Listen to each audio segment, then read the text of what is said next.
విభజన నాటికి ఉమ్మడి ఆంధ్రప్రదేశ్ అప్పులు 1,80,000 కోట్లు. విభజన జరిగాక 58:42 నిష్పత్తిలో ఆంధ్రప్రదేశ్కు వాటాగా వచ్చిన అప్పులు 1,05,000 కోట్లు. అంటే చంద్రబాబు గారు అధికారంలోకి వచ్చే నాటికి ఏపీ అప్పు 1,05,000 కోట్లు. ఇవి కాకుండా కార్పొరేషన్ అప్పులు 31,000 కోట్లు, కాంట్రాక్టర్లకు బిల్లుల చెల్లింపులకు 25,000 కోట్లు ఉన్నాయి. 2014-19 మధ్య చంద్రబాబు గారు చేసిన అప్పులు 1,53,000 కోట్లు.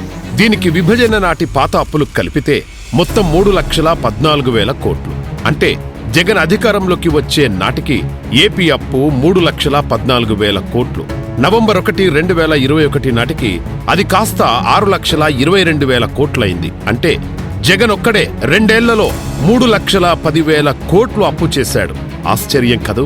అంతకు ముందు సుమారు 70 ఏళ్ల పాటు అన్ని ప్రభుత్వాలు కలిసి చేసిన మొత్తానికి సమానమైన అప్పును జగన్ కేవలం 2 ఏళ్లలో చేశాడు. అలా జగన్ చేసిన అప్పులు రికార్డు స్థాయిలో పెరిగి ఈ రోజుకు 2 లక్షల బిల్లుల బకాయిలతో కలిపి మొత్తం ఆంధ్రప్రదేశ్కు 13 లక్షల కోట్లకు పైనే అప్పులున్నాయి. ఒక్కొక్కరి నెత్తిపైన 2,10,000 అప్పు ఉంది. ఇంత అప్పు చేసి రాష్ట్రానికి ఆస్తులేమైనా సమకూర్చాడా అంటే ఏమీ లేదు. మరి ఆ డబ్బంతా ఏమైనట్టు? ఎవరు తిన్నట్టు? ఈ నెల పింఛన్లివ్వడానికి కూడా డబ్బులు లేకుండా చేశాడు. ఈ లెక్కన రేపు మళ్లీ గెలిస్తే అసలు పింఛన్లే ఎగిరిపోతాయేమో.